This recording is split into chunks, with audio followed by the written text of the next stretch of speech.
할렐루야. 반갑습니다. 어, 토요일 새벽에도 예배를 삶의 제일 우선순위로 여기고 제일 이런 시간에 하나님을 예배하는 여러분에게 하나님 복 주시고 은혜 주시고 평강 주시기를 예수님의 이름으로 축복합니다. 아멘. 오늘 말씀 세 가지로 정리해서 묵상하도록 하겠습니다. 첫 번째, 공동체의 아픔이 내 아픔입니다. 여러분, 성도는 늘 본향을 사모하는, 본향이라 함은 존 번연의 철로 역정에 의하면 우리가 돌아가야 할, 사람은 다 나그네로 살다가 돌아갑니다. 돌아가는데 이 세상 사람들은 뭐 돌아갈 거 생각 안 하고 노세 젊어서 노세, 또 이 땅이 내 인생의 즐거움을 가져다 주는 곳으로 생각하고 살지만은 성도는 돌아가야 할 본향이죠. 하늘 천국이에요. 하늘 천국.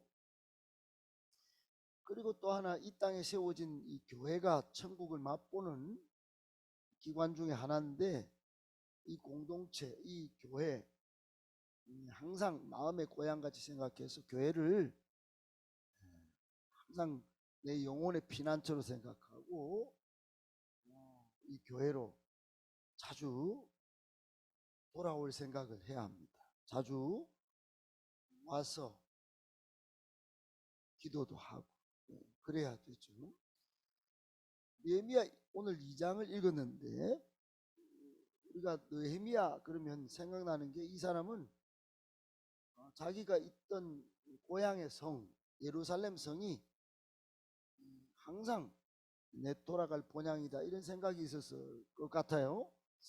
1장에 그 이야기가 있고 오늘 2장에 거기 불탔다 이런 소식을 듣고, 왕궁에서 일하는 사람인데 오해받기 딱 좋게 음모를 꾸미고 반역을 일으킬 사람으로 폭탄을 갖고 가지고 다닐 사람처럼 수심이 가득했어요. 얼굴에 근심이 가득했대요. 뭐 얼마나 고향을 생각하고 또 하나님이 계시던 예루살렘 성을, 시온 성을 항상 생각하니, 거기서 들려오는 거기가 불탔다 이런 소식을 들으니 밥도 안 넘어갔어요. 어제 여러분 1장을 보셨을 텐데 밥도 울었어요. 울고 수일 동안 울고 밥도 안 먹고, 그리고 택한 게 뭐냐, 기도예요. 기도. 막 기도하는데 막 이 고향에 두고 온 이 성이 불탄 거, 이게 너무 기도 제목이 되는 겁니다. 여러분은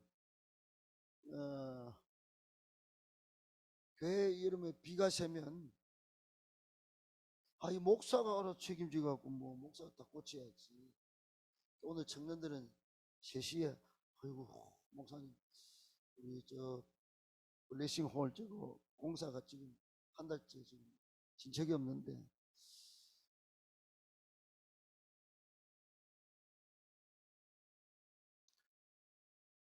오늘 좀 작업을 좀 하고 싶은데 이렇게 저한테 물어보더라고요. 그래. 충격이죠. 충격. 불이 탔다. 너무 충격이에요. 그래서 애통하고 금식하고 기도했습니다. 그리고 또 하나, 이 사람은 굉장히 충성스러운 사람인데, 느헤미야는 그런 중에도, 충격받은 중에도 얼굴이 수심이 가득한 모습으로 왕궁의 업무에는 충실했어요.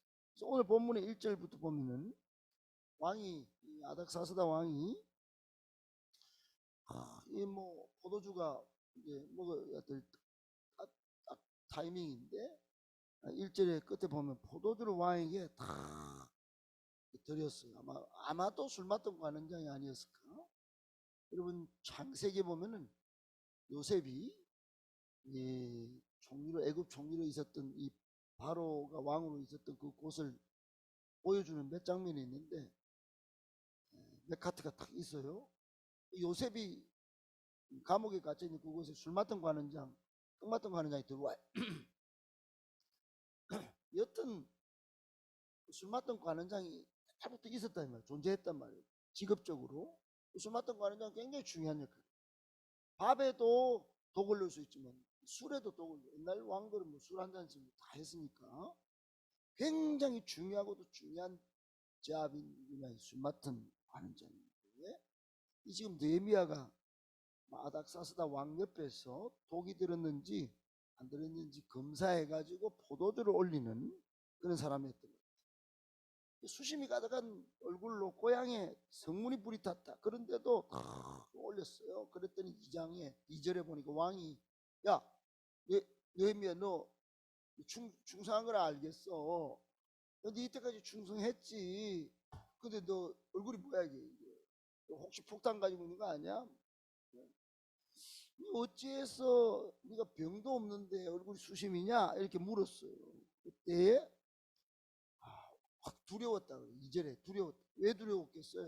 큰일 났다 이거 쪽마음이 들켜서 큰일 났다 이게 아니고 오해받기 딱 십상이다. 왕을 죽이려고 하는 마음이 있는 걸로 오해받기 딱 십상이다. 독을 탔다 싶을 정도로. 그래서 왕께 이제 3절에 아래입니다. 왕은 만세수를 하시고요. 그런데 제가 우리 고향 돌아갈 본향에 성벽이 탔다하는 소식을 제가 들었는데 어찌 얼굴에 근심이 없겠습니까? 이렇게 솔직하게 왕께 고했죠. 여러분 지금 느헤미야가 하는 행동 잘 우리 교훈받아야 합니다. 느헤미야가 어떻게 합니까? 모든 문제를 하나님께 갖고 가는 기도가 있었다. 기도하세요. 교회가 아픔이 있는데, 교회가 어려움이 있는데, 교회가 위기가 왔는데, 이 코로나 이후에 예배가 회복 안 되는데 뒤에서 뒷담만 까고 목사가 능력이 없다 하고 이러고 있을 때가 아니다. 느헤미야 같은 병신도는 기도했대. 기도했어. 같이 기도하는 거야. 같이 기도하는 거야.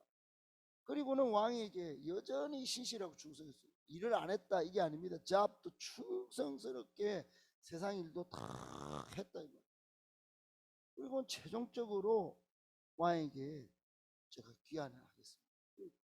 성벽을 지을 제목도 주시고 재건할 수 있도록 좀 도와주세요. 그렇게 했단 말입니다. 여러분 한국 교회를 살리는 방법, 우리 교회를 살리는 방법이 뭐겠어요? 어려움이 왔을 때, 위기가 닥칠 때 기도하는 것입니다. 그 아픔을 내 아픔으로 가져와서 기도하는 거예요. 그러니까 원망 불평하는 거는 사탄의 도구예요. 사탄이 쓰는 기술이에요. 그래 앉아가지고 여러분 이스라엘 백성들이 광야까지 왔어요. 먹을 게 없어 불쌍하잖아요. 마실 게 없으면 불쌍한 겁니다. 빽볕에 거기 38년을 돌리는 하나님은 좀 악한 분이에요. 근데 하나님은 그 배고프고 마실 것 없는 이스라엘 백성 입에 죽게 돼가지고 불평이 나오는 거 그거를 여러분 용납하지 않으셨어요. 굉장히 무섭습니다. 이게 그게 다 죽습니다. 200만 명 거의 2명만 남겨놓고. 그러니까 이게 우리에게 영적으로 교훈하는 거는 전체가 아픔이 왔다 이러면 불평 원망은 즉시 내려놓고 뭐부터 해야 되냐고. 뭐부터 공동체 아픔을 내 아픔으로 가져와 가지고 기도하는 삶을 살아라. 다른 말로 하나님을 바라라 이런 뜻입니다. 하나님이 소망이니까. 할렐루야. 여러분 사방이 다 인생에 뭐가 막혀도 하늘 문은 열려 있는 줄 믿으시고 내 아픔을 하나님께 가져가서 올려드리면 하나님이 위에서 역사하는 줄 믿고 공동체 아픔을 내 아픔으로 가져와서 기도하는 삶을 사시기를 예수님의 이름으로 축복합니다. 아멘. 두 번째, 성도는 기도보다 성령보다 앞서지 말아야 합니다. 여러분 제가 목회 철학을 몇 가지 항상 보여드리는데 제 인생의 목회 철학 가운데 한 프린시플 목회 원리 중에 한 10가지 쭉 있으면 오늘 요게 들어가요. 기도보다 성령보다 앞서지 말자. 성도의 신앙의 원리 중에 여러분 이게 중요해요. 제가 이 목회를 여기 목관교회 처음 와가지고 어려울 때도 대청산 기도원에 가서 기도할 때 그랬다 했잖아요. 이때도 잠만 오는데 떡 눈을 떠보니까 사람이 자기가 일을 하면 자기가 일할 뿐이지만 기도하면 하나님이 일하기 시작하신 그것 받고 충격받았어요. 어려움 올 때는 다른 방법 내려놓고 막 할게요. 아니에요. 전부 영적인 공격이 많으니까 그 기도부터 기도부터. 여러분 이게 성도 중에 바뀐 사람이 많아요. 어렵다면 어렵다고 힘들면 힘들다고 자기가 일어나는 자기가 문제 해결을 위해서 자기가 나서. 그리고는 상처가 있는 사람은 그 상처를 덮기 위해서 반드시 리드를 공격해요. 자기의 상처를 숨기려고 심리학적으로 막 그 공격해야 자기가 상처가 덮인다 생각하는 거예요. 그래서 막 잘못된 사람입니다. 여러분 오늘 느헤미야가 충격적인 소식을 듣자마자 당면한 위기 앞에 인간적인 방법을 안 썼어요. 인간적인 수단을 동원하지 않아요. 오히려 하나님을 찾아 호소합니다. 여러분 크게 두려워했으니까 수심이 가득한 얼굴로 있으니까 막 왕이 딱 알아채고 너 왜 수심이야? 그러니까 오늘 4절에 보니까 이게 막 왕이 어때가 수심이 없겠습니까? 고향 교회가 지금 힘든데 그리고 내 마음의 영혼의 안식처인 이 교회 우리 행복한 교회가 힘든데 그러니까 왕이 4절에 이랍니다. 그래?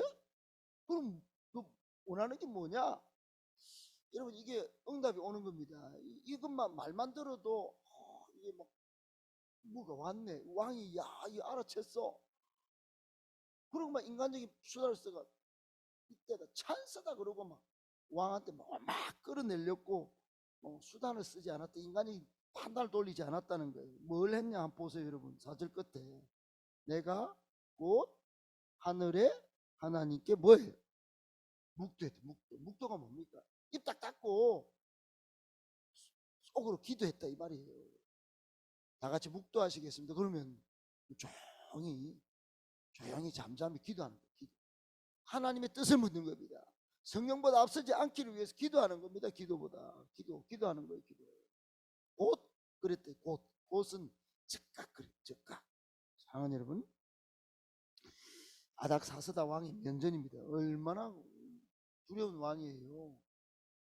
엄청난 바벨론 왕입니다. 위기상황이 네가 무엇을 원하느냐? 그때 그렇게 묵도부터 했답니다. 그리고는 5절에 지혜롭게 뭐라고요? 담대하게 제가 고향 예루살렘 성을 건축하려고 합니다. 파송을 요청합니다. 이 파송 요청장을 딱 요때가 진짜 하나님의 기회다 이렇게 묵도하니까 다 마음이 왔던 것 같아요. 여러분 예미야의 태도를 보고서 매우 큰 교훈을 얻습니다. 그것은 모든 문제의 해결의 선제적인 행동 원칙은 기도다. 기도. 여러분 성적에 또는 육체 질병에 가족의 문제, 관계의 문제, 뭐 한국 교회 문제, 뭐 어떤 거 직장생활에 문제가 생기면 먼저 기도하시기를 바랍니다. 모든 문제 해결 수단은 인간적인 방법이 아니에요. 먼저 우리는 성령님의 인도를 받아야 됩니다. 그럴 때 오늘 8절에 고백하듯이 하나님의 선하신 도우심, 하나님의 선하신 손이 도와주는 거예요. 하나님의 선하신 손이 나를 도우심으로 왕의 허락을 받았다. 심지어 국방부 장관이 동행합니다. 국방부. 야 이게 뭐 여러분 보통이 아닙니다.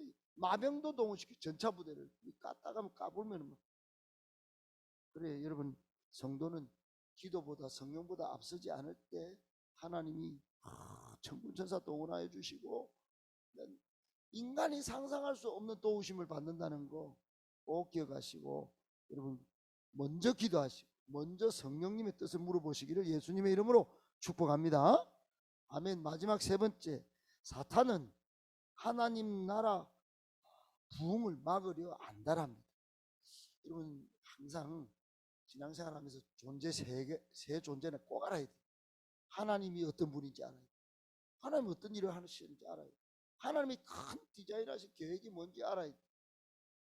그거 알면 진짜 최고입니다. 최고. 그리고 내 자신의 연약함, 내가 누군지 알아요. 내가 이 타락한 본성을 가지고 속이 시커멓구나 이거. 내가 착각 앞에는 뭐 까딱없는데 항상 인간적 방법을 동원하는 내가 우상을 섬기고 사는 내 존재구나. 이러면 안 되는데 그러다가 여러분 하나님 버리고요. 때로는 사탄을 쫓으세요. 그러니까 사탄을 알아야 돼요. 여러분 요한복음 10장 10절에 도둑이 오는 것은 도둑질하고 죽이고 멸망시키려는 것뿐이에요. 그래요. 도둑놈이 하는 놈은 영적인 도둑놈이 이 사탄이 하는 거는 죽이고 도둑질하고 멸망시키는 거예요. 교회 멸망을 가장 원하는 놈이 누구냐? 사탄입니다. 싸우고 시기 질투하고 미워하고 서로 사랑하지 않고 뒤에서 뚝딱뚝딱 하면서 나태와 게으름으로 뭐 예배 안 드려도 살지 뭐 이 세상 좋다야 여행 가기 딱 좋네 막 후라 끝나고 세상 살만 났다야 막 그러고 여름에 7월 8월이 교회 학교에 제일 중요한 때인데 교사들도 막 예배 기도 다 빠집니다. 뭐 여행이야 뭐 왔다 찬스다. 아들 죽어가는 거 필요 없다 나하고는 2년 동안 참아줬는데 교회 다녀줬는데.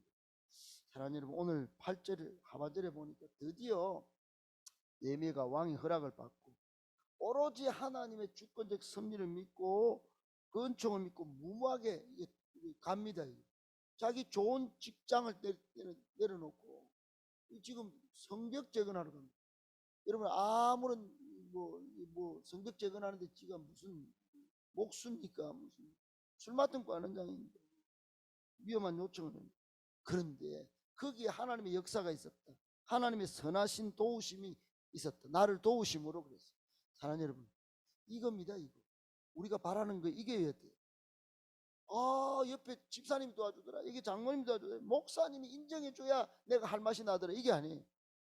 내가 기도하고 하나님을 바라보면 하나님의 선한 역사가 있는 것입니다. 할렐루야. 네. 그래서 보니까 이제 가는데 이게 사탄이 딱 산도깨비가 산발랏 도비야 이런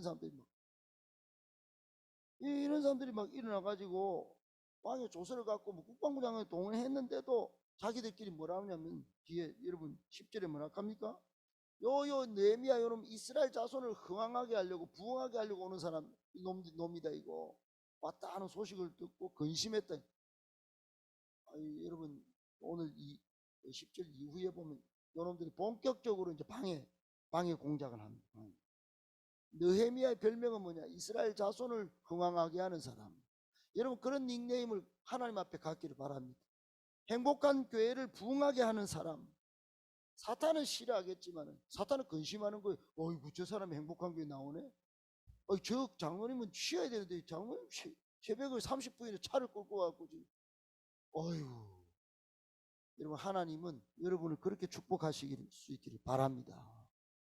청년이 오늘 마산에서 지금 와가지고 고3짜리가 와. 고3이 공부를 안 하고 마산고등학교 서울대 가려서 여기 와가지고 행복한 교회 누나가 왜 다닌다고 여기 와가지고 새벽기도 토요일날은 자는 거야.